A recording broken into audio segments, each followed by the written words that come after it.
Hola a todos, buenos días, buenas tardes, buenas noches, buenas madrugadas. Eh, Vamos a hacer una pequeña reflexión que hace algunos días publiqué en mi blog y en Twitter, y la vamos a hacer ahora aquí en versión de audio y video, que tiene que ver con el tema de regresar o no a clases después de esta pandemia de coronavirus el año 2020. Y pues muchas cosas se han dicho acerca de este tema. Eh, por supuesto que hay infinidad de voces escuchándose porque pues es un tema a nivel mundial. Todas las escuelas se han visto eh, pues bajo esta situación. Todos los gobiernos han tenido que eh, tomar medidas alrededor de muchas cosas, de la economía, de lo social, por supuesto de lo sanitario, pero también del tema escolar. Las escuelas pues nunca se habían visto bajo esta circunstancia, y ahora después de un grande periodo en el que las clases se tuvieron que convertir en clases a distancia o en educación remota, pues ahora los gobiernos, al ver que la pandemia cede, vamos a pensar que esto es así, pues están empezando a trazar planes para regresar a las actividades de manera escalonada. Y eso, por supuesto, pues incluye la labor educativa, la labor de las escuelas. Eh, y bueno, en ese contexto yo quisiera aportar mi reflexión, dividiéndola en varios aspectos. Primero, desde el punto de vista psicológico, emocional, que tiene que ver, pues, principalmente con los alumnos, por supuesto que también con los maestros, pero enfocándonos ahorita en los alumnos no vienen regresando de una feliz vacación, no vienen regresando de un periodo de vacaciones, regresarán de un largo periodo de confinamiento, en donde se han vivido situaciones de estrés acumulado en algunos cuantos metros cuadrados. Los hogares se convirtieron en oficinas, escuelas, talleres y por supuesto en casas. Tienen cientos de historias que contar, desahogos, aventuras, inquietudes, miedos. Será necesario darles un tiempo para que vuelvan a engancharse con las labores educativas.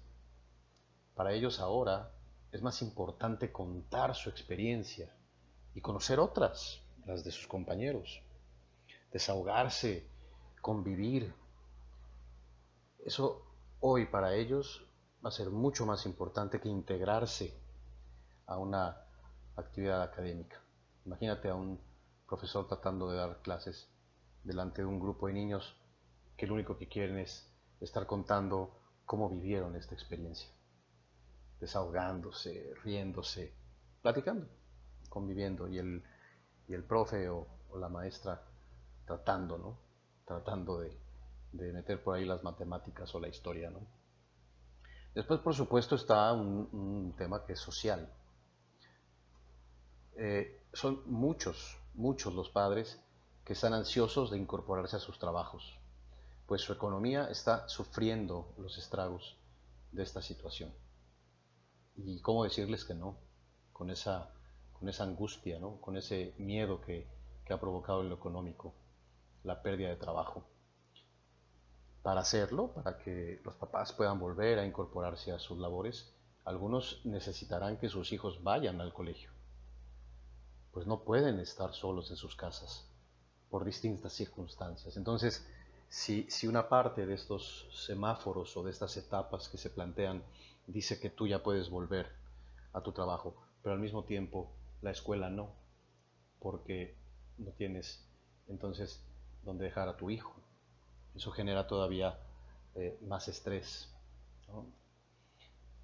Pero de la misma manera, hay papás que no están dispuestos a que sus hijos se arriesguen a un contagio y que no desean que regresen hasta que las condiciones de salud mejoren.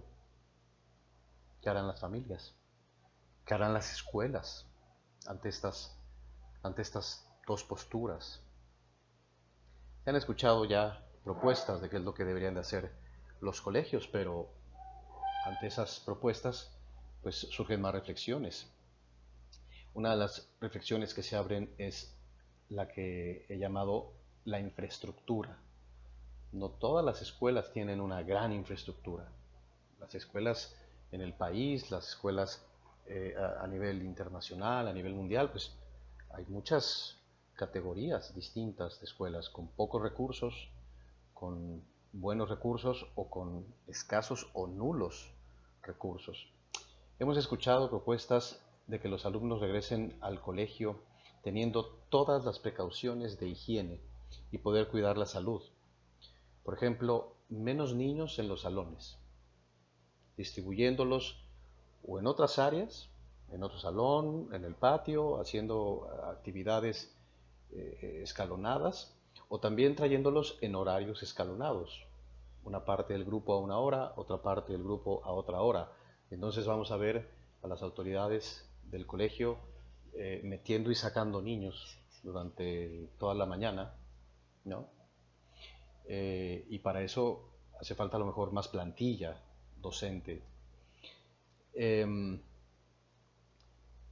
escuchado, por supuesto, también que hace falta un estricto control de acceso escolar, sanitizar al alumno, revisar al alumno cómo viene, hace falta un termómetro, hace falta que el alumno traiga cubrebocas o que se le dé un cubrebocas, hace falta algún sistema para sanitizar la ropa, los zapatos, todo eso cuesta. Le cuesta a las escuelas o le cuesta a los papás o le cuesta a los gobiernos. Pero alguien tiene que poner esos filtros y cuánto nos vamos a tardar en ese filtro. El tema de los cubrebocas. Pues yo sí he dado clase durante 20 años y dar clase con un cubreboca a niños de 7, 8 años o adolescentes de 15, de 14 y que ellos también traigan cubrebocas, cómo lo van a usar apropiadamente o no, quién va a estar al pendiente de eso. Perdón, me puedo imaginar algunos trabajos, algunas profesiones que puedan hacer su jornada laboral con un cubrebocas, pero un maestro no me lo imagino cumpliendo con su vocación docente con un cubrebocas puesto, y menos a un niño de 6 años con un cubrebocas toda la mañana.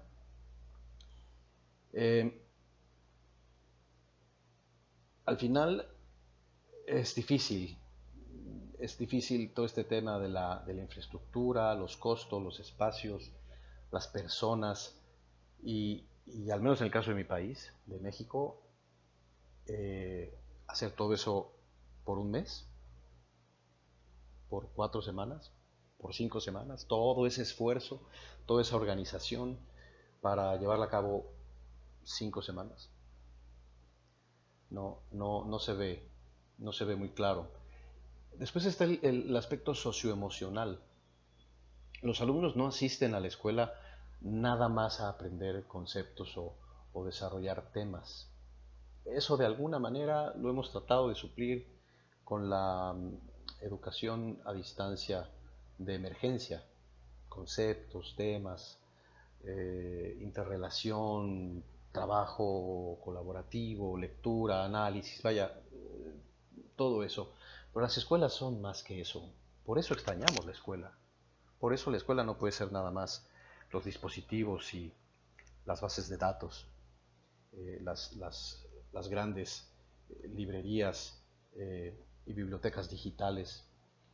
Por eso no es nada más eso. Los alumnos van a la escuela a encontrarse con sus amigos, a encontrarse con sus maestros. Eso de hecho es lo que más extrañan. No extrañan estudiar, extrañan ver a sus amigos, jugar con ellos. Quieren convivir, quieren estar lo más cercanos posible y marcar un territorio de sana distancia para que los niños jueguen de manera individual, en un patio, trazando espacios. Volvemos al tema de la infraestructura, qué tan grandes son los patios de todas las escuelas. Quienes sí los tengan van a tener a los niños así como un espacio marcado en el que no pueden avanzar, donde haya más gente. Eso no es jugar, eso no es convivir. Eso me suena más bien al tiempo de descanso de una cárcel. Esos no son niños en una escuela. Por supuesto está también el tema académico. Ese es muy extenso, pero me atreveré solamente a hacer una pequeña reflexión al respecto. ¿Cuál es la prisa? ¿Cuál es la prisa? Los alumnos tienen una vida escolar previa a la universidad cercana a los 15 años. 15 años. 3 meses, si quieres 4 meses, que tiene que ver contra 15 años. Por supuesto que sabemos que hay muchos padres de familia, alumnos y por supuesto las escuelas que están preocupadas por un determinado retraso académico que puede conllevar esta situación. Porque pues no es lo mismo determinados grados escolares que otros, ¿no? No es lo mismo estar terminando la secundaria o estar terminando la primaria que quizá un grado intermedio. Pero créanme, es muy poco tiempo. Es muy poco lo que significa a lo largo de una carrera de 15 años, unos cuantos meses. Lo mismo hacemos las escuelas cuando algún niño se enferma gravemente y tiene que faltar al colegio y logramos sacarlos adelante. Es poco tiempo, de verdad, es poco tiempo el que está en riesgo. Pero es necesario platicar con la gente, dialogar con la gente que tiene esta preocupación, para explicarles que esos temores no tienen fundamento, porque las escuelas sabremos adaptar los contenidos. Por supuesto que cuando inicie el siguiente ciclo escolar estaremos todos al pendiente de que no puede iniciar como hubiera iniciado cualquier otro, que tenemos que iniciar con un repaso, retomando conceptos, retomando los aprendizajes claves que se tenían que haber adquirido en el grado inmediato inferior para hacer un buen traslado al nuevo curso. Eso lo vamos a hacer. Y lo van a hacer las universidades con los de preparatoria y lo van a hacer las preparatorias con los de secundaria. Vaya, eso lo vamos a poder hacer, no va a haber una pérdida. Entonces, otra vez, ¿cuál es la prisa? ¿Cuál es la prisa? La salud, la vida, es mucho más importante que 3 o 4 meses de estudio. Y como conclusiones, pues miren, aún así, si la instrucción al final en los países, en las ciudades, va a ser volver, júrenlo que las escuelas lo vamos a lograr. Porque si hay una institución que ha mostrado su capacidad de adaptarse, de ser flexible y transformarse de manera vertiginosa en una nueva versión que ha funcionado bastante bien, ha sido la escuela, ¿eh? Las escuelas y los maestros han demostrado un enorme grado de adaptabilidad, de flexibilidad, renovándose en muy pocas horas, diría yo, en muy pocos días, a tener un sistema adaptado a una circunstancia nunca antes vista. Y si logramos eso, por supuesto que lograríamos todo esto que se plantea. La reflexión es, ¿para qué hacer ese desgaste? ¿Para qué pedirle a las escuelas y a los maestros una tercera versión en este ciclo?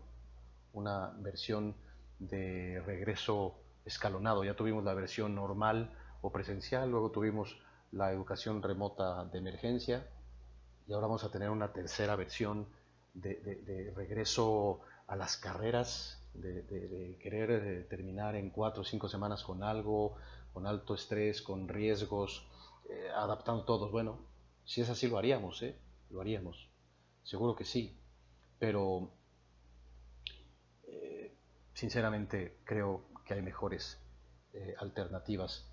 Terminar el ciclo escolar a distancia, como lo estamos haciendo, bien, yéndonos a un periodo de vacaciones, ahora sí vacaciones, no de confinamiento, en el que los niños y sus familias pueden retomar sus actividades escalonadamente, quitando riesgos poco a poco, para que después de varias semanas, ahora sí de unas vacaciones, se retome un ciclo escolar.